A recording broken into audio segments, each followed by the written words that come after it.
Hello doctors, मैं doctor करमप्रीत Kaur. आज की इस वीडियो में हम डिस्कस करेंगे केस। ये केस है एक 13-14 ईयर ओल्ड लड़की का।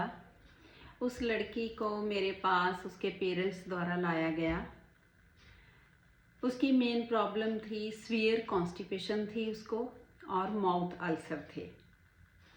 और जब वो मेरे पास लेके आए तो वो लड़की में बिल्कुल भी कोई मूवमेंट नहीं थी।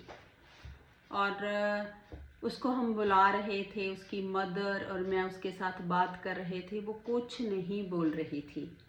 इवन उस लड़की ने अपनी टंग भी मुझे नहीं दिखाई और बिल्कुल भी मुंह खोल नहीं रही थी। और 1 हफ्ते से उसने स्टूल पास नहीं किया था।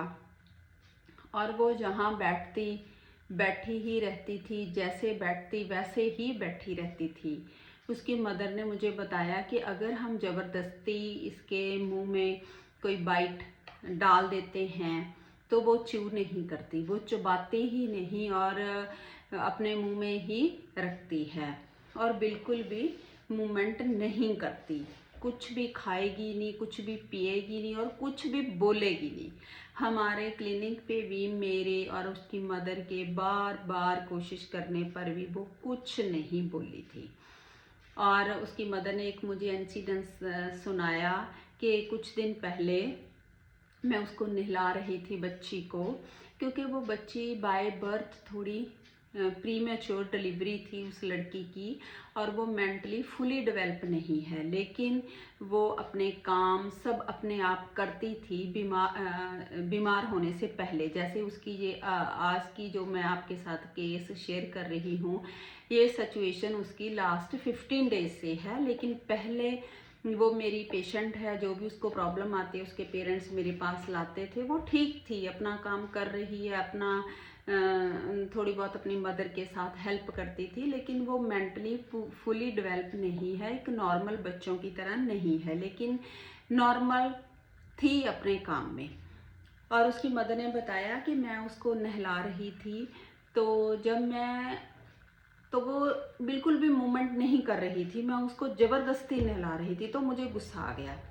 तो मैंने बच्ची को उसके कपड़े पकड़ाए, उसका मैं लोर डाल रही थी। मैंने उस बच्ची को उसके कपड़े पकड़ाए और मैंने कहा मैं नहीं डालूंगी, तुम अपने आप डालो। मुझे गुस्सा आ गया, उसकी मदर ने बताया।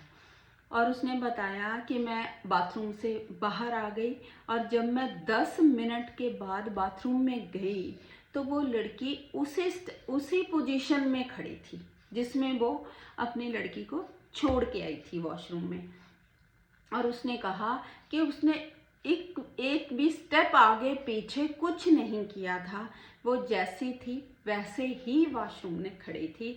और उसने जाके फिर उस लड़की को उसके कपड़े पहनाए और फिर उसको लेके आई। और उसने बताया कि जी एलोपैथी मेडिसिन बिल्कुल नहीं लेती है, इसलिए तो वो मेरे पास होम्योपैथी हमेशा लेती है और इंजेक्शन से बहुत डरती है।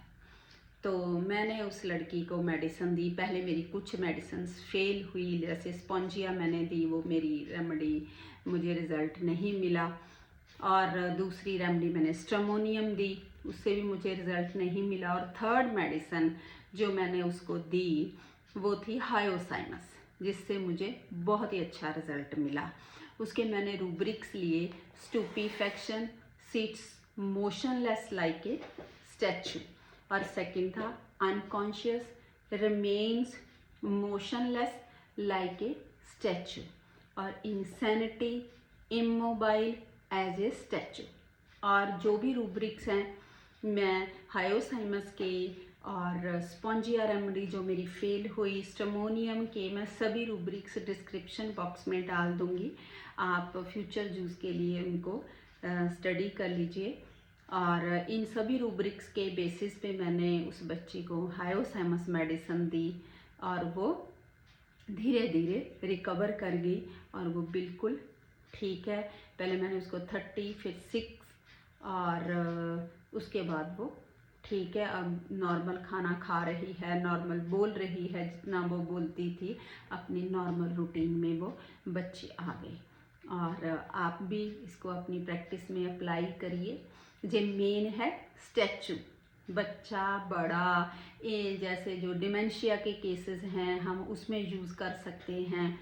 बुजुर्ग जो ब्रेन एट्रोफी हो जाती है उसमें हमें ये रूब्रिक मिलता है स्टैचू का। तो आप अपनी प्रैक्टिस में इन सभी रूब्रिक्स को अप्लाई करिए।